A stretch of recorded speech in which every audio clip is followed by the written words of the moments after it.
before we start, I want to know how many of you shop online? How many of you shop omni-channel? Less hands. I was expecting more hands for the omni-channel because I've seen that recently. What consumer behavior, how it has changed is that consumer prefer the convenience of both online and offline simultaneously. And that is how the digital consumer is evolving these days. We'll be delving deep into the same thing, same topic over here with our esteemed panelists. So I want to know from you, both of you first, introduce yourself and tell us about what steps are you taking to transform your brands digitally. We start with you, Vivek. Hi, good afternoon, everyone. Myself, Vivek. I am with FabIndia. So primarily, the role of IT is how we can make a customer journey seamless across omni-channel, as Charu has initiated. So seamless experience across offline and online shopping. Second is how to leverage, there are multiple tech tools available. So whether it is artificial intelligence or machine learning or analytics, how we can leverage those tools to make a customer journey fruitful, hassle-free. So customer journey, if I start from initiation of shopping, especially on online world, from shopping till refund, returns, all those processes. Third is how to use or leverage analytics to make customer experience better, to make his or her journey easier, that these are the products he or she bought earlier. Now these are the right mix of products for him. So primarily leveraging and making customer experience better is the piece where technology should be leveraged. That's endeavor. Yeah. Hi, good afternoon, everyone. This is Akhil Jain. I am part of the promoter family for the brand Madame. For me, Vivek, the buzzword now is, customer experience and discovery. Probably for digital transformation, it's become so important with the penetration of smartphones, with the penetration of 5G to the remotest of the cities and towns in India. So the discovery part has become so more, valuable now, because customer, sitting in probably a small a village in between Manali and Kullu, for example, would still be an avid customer online, though he or she wouldn't have that, the presence of, going to a Kullu store or a Manali store to pick up the product. And second is the discovery, and third is the, the adaptation of new trends which are ever and now evolving. Like we were discussing before, for example, the Barbie movie came in, and all of a sudden you can see an upward demand of, that particular colors or silhouettes, which, that movie was resonating. Now, as a brand or as somebody who wants to give the customer the best experience, how you leverage on these technologies in terms of agility to provide my customer in the shortest possible, time what he or she requires. I take the cue from here, and I want to know from you, how do you think the brands are using technology, the new age technologies to be specifically, and transforming their brands digitally? If you can elaborate with examples. Sure. So primarily in offline world, life was much simpler, and there is a traditional model called IDA, which is awareness, interest, desire, and action. So you create awareness, create buzz, and the customer come to shop and shops, and that deal is done or task is completed. And it is said 50% of marketing works, but which 50% no one knows. So through technology, there is an evolved model called 5A model, which starts with awareness, but next step is ask or appeal. So next step is you can measure that if customer has come, and going immediately. So if bounce rate is high, it means your website is not appealing enough.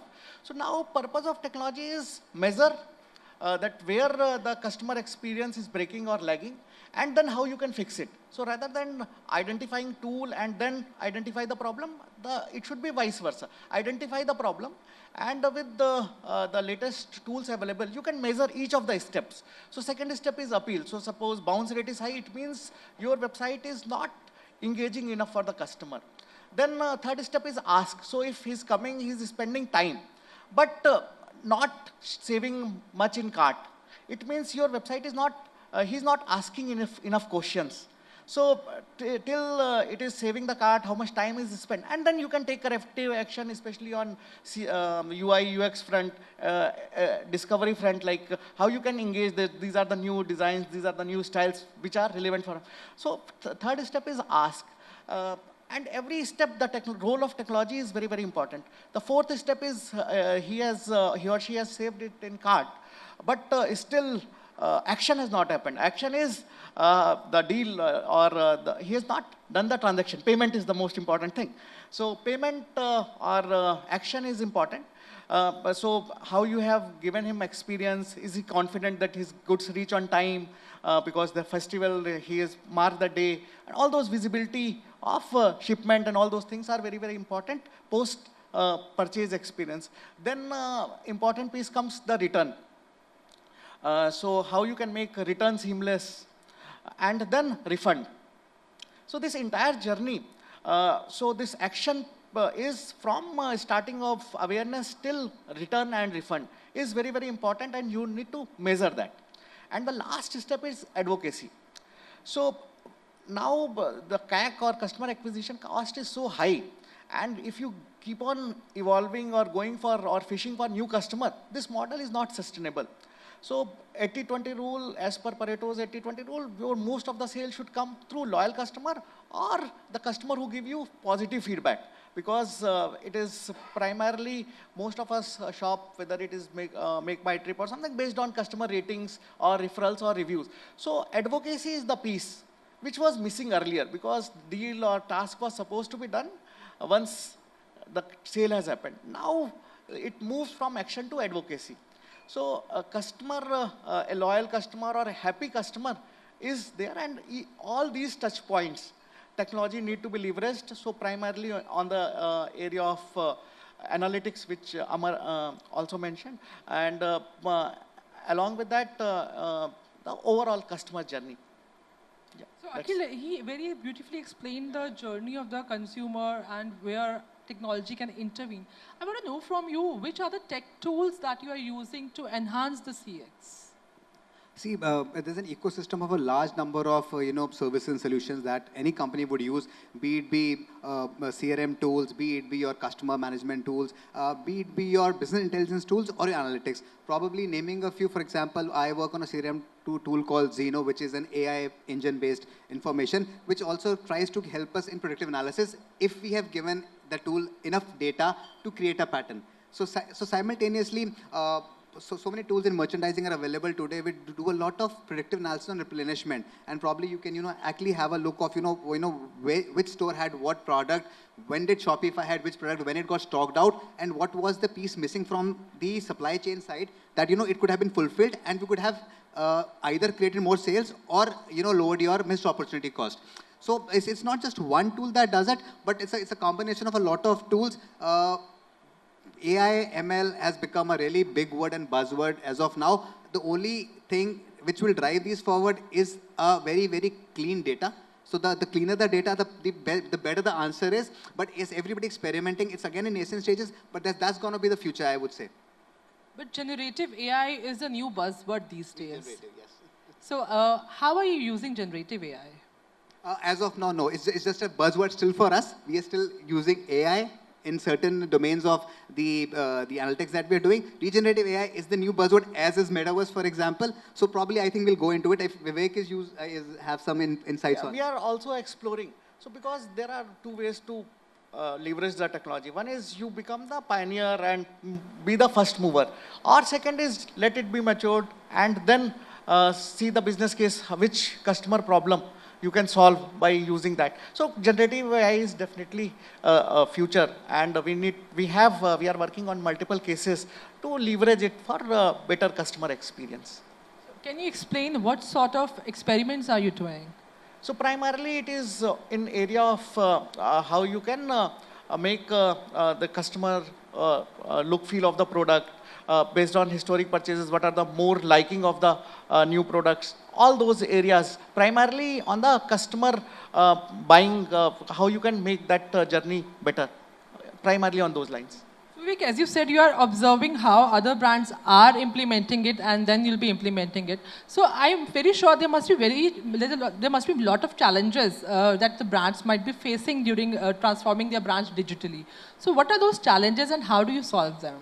Yeah, so one of the major challenge is evolving needs of the customer. So we do X and now customer has moved to Y, Z and multiple directions. So that is the moving target. And the second and very interesting aspect is whatever customer found in Amazons of the world or Mintras of the world, he is expecting the same thing in FabIndia's or Madam's and every. So that is, and that becomes or set as a basic expectation. If X is doing, it should be available. So that is one major challenge of ever evolving customer needs, which is changing on drastically and dramatically. Second thing is that this entire journey from offline to online to omni has evolved over a period of time. But org structures are not moved or evolved that. Still there are markets for offline. There are e-commerce head, there is a customer experience guy, there is a customer support team. So all these are still working in silos. But your customer is looking for a seamless, hassle-free experience. So this is again a major challenge in terms of organization structure or design, because this piece is moving very, very fast. The customer expectation piece. And organizations will take time. But I really appreciate what Vivek has just mentioned, that the org structures have to, be in, they have to start thinking from the customer's perspective. Now, in my company, what I started doing is I've even started sending my IT guys to the storefronts to be there and try to understand, what the customer requires. It is not that what I decide in the boardroom and that has to be delivered to the customer. It is vice versa now, because as Vivek said, the customer is ever changing and we have to fulfill her requirement, the discovery, the transparency. What digitalization has done, so though we have moved from offline to online to omni-channel, and now the customer requires even more transparency from every company, be it ESG, be it sourcing fronts, be it that you're following the exact right things. Blockchain tomorrow probably will be a big boon to help every brand and every consumer ensure that I want this. We are talking about today, we are, the higher spending customer is the millennials. Tomorrow it's going to be Gen Z. And the customer which everybody today will be vouching for will be the alphas. And these alphas, they're purely digital guys. There is a generation gap in every 5 years. That's true. So ultimately, if we have to, target that alpha today, alpha tomorrow, we have to start thinking the alpha way today. While speaking to a few service providers, I got to know that people are very particular about the black that they want. I mean, any color. For example, mere wala black chahiye mujhe. So is it happening in your case also? How are you solving such issues for the consumers when they say they want a particular shade of any color? I think for premium products, this market was always there. Because probably if you go to an automobile, I mean, if somebody wants a signature product, for example, obviously on those fronts for very premium products, yes, this market was always there. But I don't think with commercial products like us, it is not that, mujhe bear chahiye, because we are more of a preta-pote kind of product. And we work really very focused with runways, what's happening across Europe and North America. And probably every one of us takes those cues. So, mere case mein to aisa nahi hai. And it is more of a push-based inventory. So if I need to sell this shirt, I need to plan 6 to 8 months in advance. So it's really difficult. Though a lot of players tried that made-to-measure thing, where they can give us multiple choices. For example, it's happening in footwear, particularly sports footwear, and the biggest brand of the world is doing it. You can even put your insignia on your shoes, what kind of sole you require, what kind of flap you require. Yeah. And it is also happening in terms of stitching or other choices rather than color. So color may be more customization. As of now, we are not in that space. Stitch custom kurtas or custom dresses are available, but not on custom colors, because color options are... A lot of casual brands, especially what we see in Europe, and we've started seeing in India as well, though we are not one of the ones who have done it. So everybody started using made a tailor shop inside the stores, where you can take your product and they can give you certain accessories that you can get it done there itself for X amount or Y amount. So it is started evolving, but it cannot be too customized as of now. And it is again a volume game. So making one piece may be costlier, much costlier in case it is not a premium. So customization and personalization are not very affordable for the brands. This is what you are trying to say? It's more to do with the supply chain. It's not about affordability, but it's more about, how can we deliver it in the right manner to that very customer. It's not about affordability, because ultimately the customer has to pay for whatever he or she services she wants, and are we able to deliver it in the manner he or she wants that service. And it is more on push base. So I am having 50 options. So I can push and customize as per those 50 available. 51st will take time. So that's the piece. So Akhil, my next question is to you. I want to know from you, which are the technologies in the future that are actually going to be very helpful for the fashion retailers especially? Metaverse based on blockchain, everybody is trying to find a solution within that technology that, what I can do. For example, if as Vivek and me, we were talking about कि हमको 6 महीने लगते हैं inventory, that first sampling create करने के अंदर. So using 3D tools or something like a metaverse, can I design my range in 25 days? And can I save on the sampling cost and put it directly on the runways or put it directly to my consumer? So this is one technology, and it goes further into customization, premiumization as well. That can my customer sitting in a home get the same experience as she's visiting the store, and a sales consultant is assisting her or not. So I think a metaverse was one technology that every brand, the premium brands have already leveraged on it. With commercial brands like us, everybody have tried. We launched a store in metaverse last year, a very experimental store. But I think it's got a good future.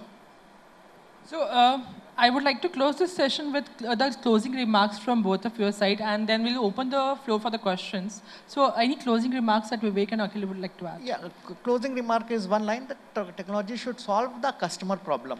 So customer experience enhancement is the key for leveraging the technology. Yeah, from the brand or the company's perspective, this digitalization has actually, created a lot of transparency. A lot of information is now available with us, and now it is our duty to do justice to that information that is available and create it into better insights, which in turn is going to solve a lot of customer problems and make the brand still relevant. See, relevancy has become very important today because every day D2C, every day new brands are coming in. So if you have that information and if you're able to convert into meaningful insights, that's going to make you stay relevant in future. So customer was the king, is the king, and is going to be the king. Always. Yes, very true. Yeah, we close this session on this note. And any questions, anyone, please?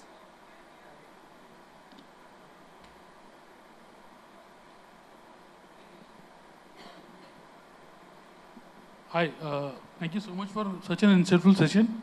My name is Vishal, and my company represents few international and private label brands on e-commerce marketplaces.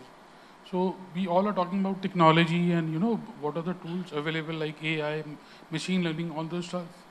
But generally nobody talks about the pain points of e-commerce, which is the RTOs actually.